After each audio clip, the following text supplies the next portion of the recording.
Please welcome Jess Moore.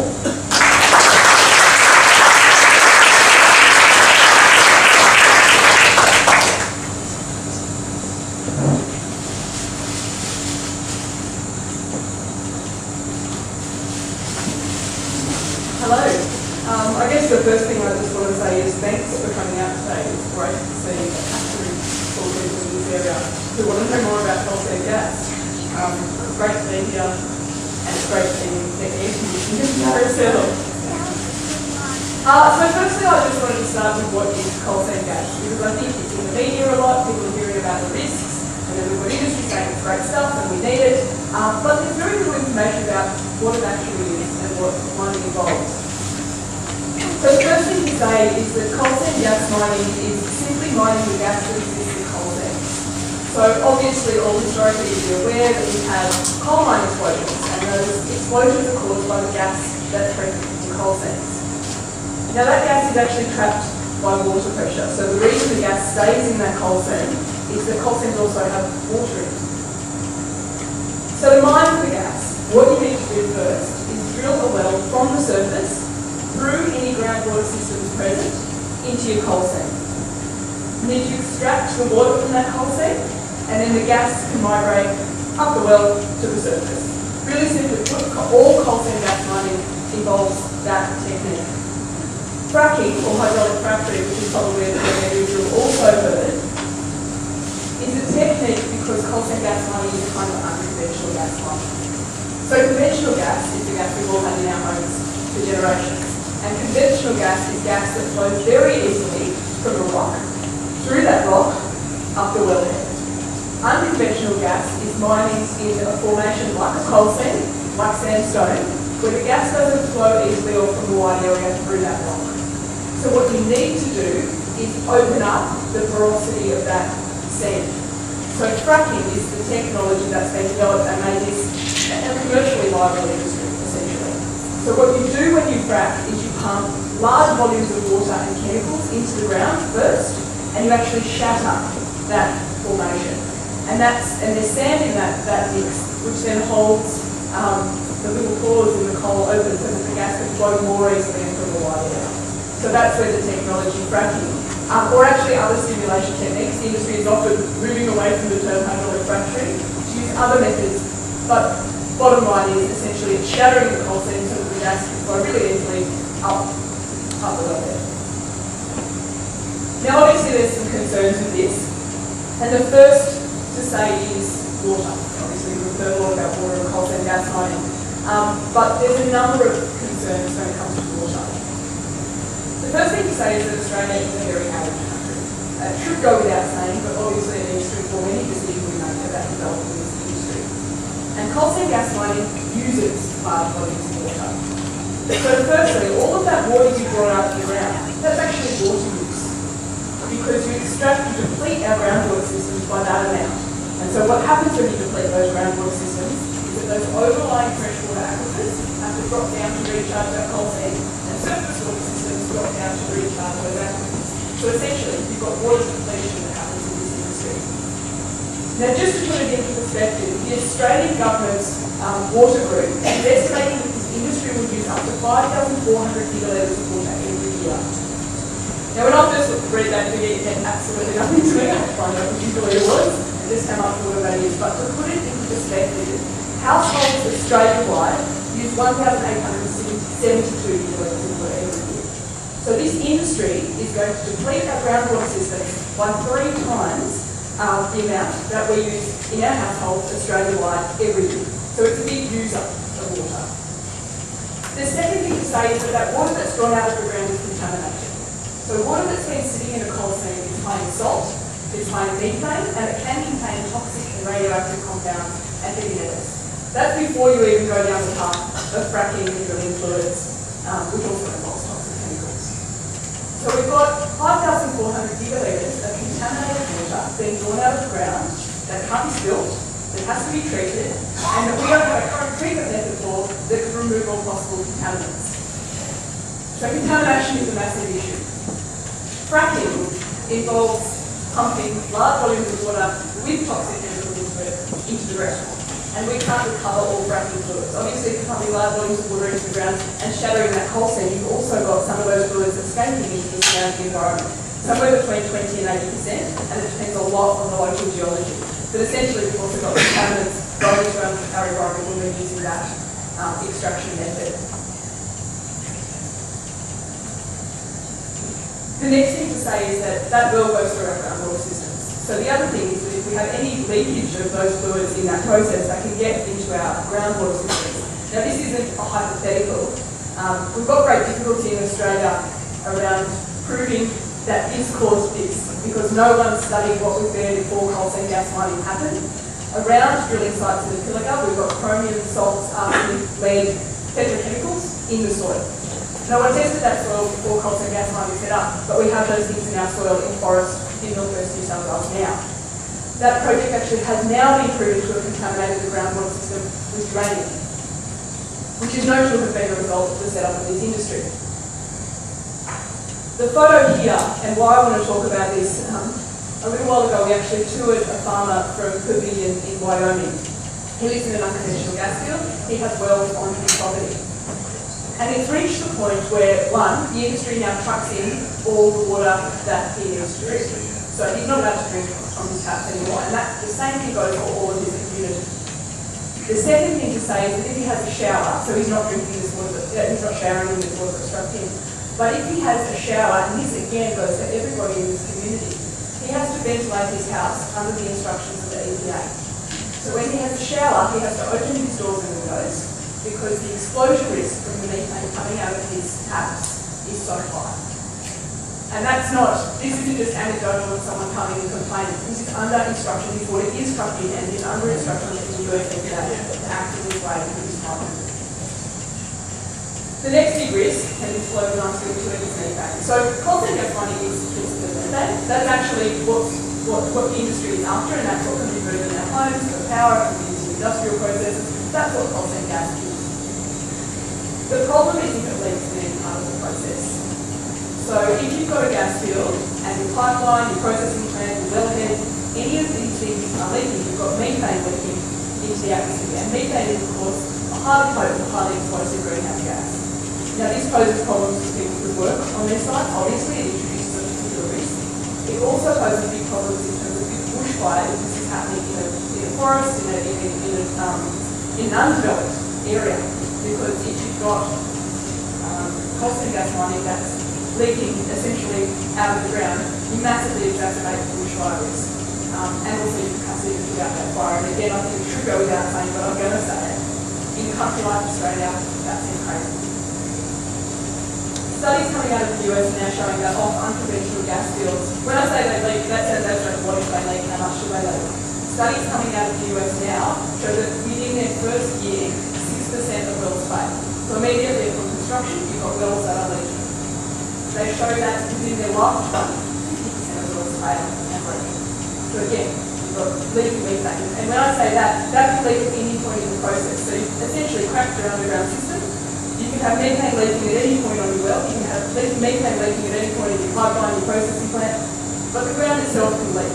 So if you've dewatered that coal seam and you've fractured that coal seam, if there's cracks in the soil, there's no water pressure holding that gas in the ground anymore. So there's also instances now, for example, the Combine River is bubbling. So in the middle of the coal seam gas field, we've now got a river that's bubbling. The last point to say is the industrial footprint of this industry is enormous, and this is not talked enough about. So to make money out of coal seam gas, you need a wellhead every 300 to 900 metres, all connected by roads and pipelines. So because the gas doesn't flow easily through that coal seam, you have to put wells all along that coal seam. And this is a photo, and you can't see the dots well enough, but this is a photo of Para in rural Queensland, one of the first production fields developed in Australia. This is what the industry looks like. So when you see ads that say, this is a coal seam gas well that takes up less than half a tennis court. That's true, but what they don't say is how many half tennis courts you need to develop this industry and all of the connections you need. You have to get those extraordinary volumes of water out. You have to pipe your gas out, and you then have to compress and process your gas. So it's a massive industrial process. And if you take it to its logical extension, at the moment 90% of the gas being mined in Queensland and New South Wales is slated for export. So it's also that extra part of the process where you need to liquefy the gas to ship it overseas. You need massive LNG conversion plants, and then you need enormous ships to ship it overseas. You need shipping channels, and this is an enormous process from the point of mining to getting it to the use of another country.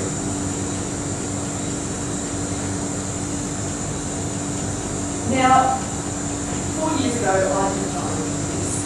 4 years ago, I started researching this industry, and I did that in response to an approved process in my local community. So when I first found out about coal seam gas, I found out there were licences over the area in Australia, and there were 15 approved coal seam gas wells where I live, 9 of which were in the drinking water catchment for Greater Sydney. That's part of the Warringah catchment. And when I say 9 of those wells, they're in areas so protected that illegal access attracts fine of up to $44,000. So people are excluded from these areas because of the damage, the potential damage to our drinking water supplies. And this is the area in which successive governments have approved licences, renewed licences, and approved wells. Now, Chris said I can talk for 3 hours and I don't want to, and I'm not going to. But one of the things I want to say, because it's sort of a long story short, because there's been a lot of change since those 15 wells were approved, since those licences were approved. But what I want to do very quickly is talk about some of the major political developments since that time, but also the reasons those developments have happened, because it's not just an abstract thing of what has happened since 2009 and those well approvals.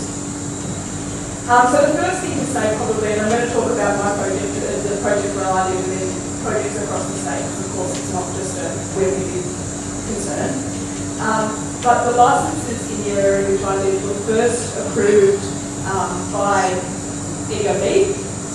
They were then, and you can sound incredibly shocked, they were then renewed by Ian McDonald. Now, just to put that in perspective, for 1 second, 30 of the 39 coal seam gas licences in New South Wales were approved by EOB and renewed by Ian McDonald. And I just want to show you where I live. I live beneath an escarpment. People here in the room do today. An incredibly fragile escarpment that's got longwall mines in it, so already large cavities in it. And you can see the wells are just different wells, where we all live, because there's a community that lives below that escarpment. And when we first met with the company, they told us they had a really great solution for dealing with the wastewater. And their solution was they would drain it down mined coal seam into the ocean. That was a really quick, easy disposal method where it wasn't going to be a problem for drinking water. You can see the license areas, and this one here actually shows the Warringah and Nepean drinking water catchments and the relationship of those wells to those catchments. So 9 actually in the catchments and the others just around. Now I should just say quickly, this isn't just a previous government problem. These licences have been subsequently renewed by Chris Hartcher and current government. We had an additional well added to this project under the current government, and we had a well approved in the drinking water, the Warringah drinking water catchment under the current government. So I just want to say there's a lot of dirty hands involved in this process. This said, what we actually had in the last state election was a promise, an unequivocal promise from our no longer premier.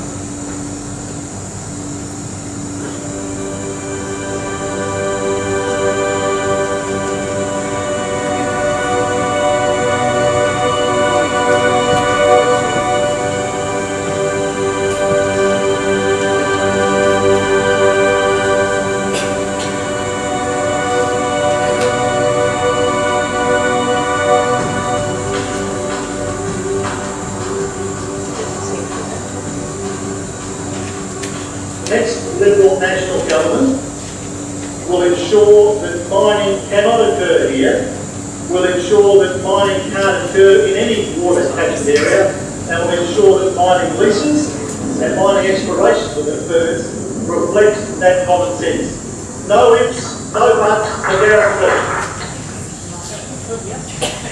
Now, I wanted to show that because it's more effective hearing him say it than me repeating what he said. But look, the short of it is we still don't have action on that promise. So the community campaign and an extraordinary number of people, particularly in the Illawarra and Oakdale communities where these wells were approved, have actually ensured that right now none of those 15 wells have been drilled, that breaches of licences by the licence holders have been exposed, and we've forced the government to act on those. And we've actually won a temporary freeze on coal seam gas mining in our drinking water catchment areas. Now that sounds great, and it is. It's amazing, and it's only because people have actually realised that the only thing that's going to stop this is communities getting active and involved in the campaign.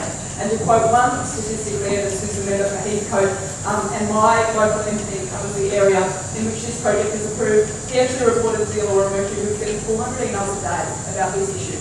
So it's only a result of that kind of community pressure that we're starting to see these wins. But the next thing I would just say is that we haven't gone far enough because we don't have a permanent ban and we don't have the kind of protections that communities have been calling for. And I want to frame that very clearly because we've built a campaign that's strong enough to make small gains and to ensure that right now those wells haven't been drilled, but we have not built a campaign large enough to actually get this enshrined in policy. Now that is absolutely a shortfall of the government. I put that squarely at their feet, but I also think there is a level of responsibility on our part about how we ensure we get that enacted in policy. And just to end on a couple of things the government has done in the last little while, we had a review of coal seam gas in New South Wales conducted by the New South Wales Chief Scientist and Engineer. And even having that investigation was a result of long-term community campaigning saying, we need to know whether or not it's safe before anything goes ahead. Now that report had very stringent terms of reference where essentially what she had to do is put forward, she needed to research the industry and probably understand it, but then put forward how the industry best practice looks like. So essentially it's her terms of reference about how you develop, not if or under what conditions it's safe. But I do want to say that two things she noted in that report. One, she actually affirmed many of the concerns community has been talking about for years. The second thing to say is that she said we actually need to rule out sensitive areas, but she didn't say what sensitive areas are. She didn't define sensitive areas. And she also said that there is a values dimension to this that cannot be answered by science. That is communities making decisions about what we value. And I think that's our crucial role to play. Last week, the last couple of weeks, two major things happened. The first is that it was announced by the current government that the Sydney Catchment Authority, so the body set up to regulate our drinking water, to ensure drinking water quality and quantity, it was announced that it will be merged with state water. So the body responsible for selling us our water. And the new legal status of that entity will be a state-owned corporation. So it goes from a regulatory body to one where its primary objective is to make money. And I think that's something we should all be very worried about. I think we need the Sydney Catchment Authority has actually spoken up time and time again objecting to this activity, and now we've got state government who is merging it with state water to form New South Wales Water and turn it into a state-owned corporation. The second thing to say is that last week the government announced the New South Wales gas plan, and that plan said lots of lovely things. It said we need to make sure we've got best practice in New South Wales. It said we need to implement the recommendations of the Chief Scientist report. What it didn't say is how. And I think that's the crucial question. The other thing it didn't say is that it would rule out coal seam gas mining in our drinking water catchment areas. Despite pre-election promises, it essentially said, trust us, we'll do good things after the election. And to me, that's not good enough. This government has now almost had an entire term in government. Communities have made it abundantly clear that there should be no go-zone when it comes to coal seam gas and our food and water should be off limits. But still, and unfortunately, we're in a situation where the government is not acting. They are telling us they will act.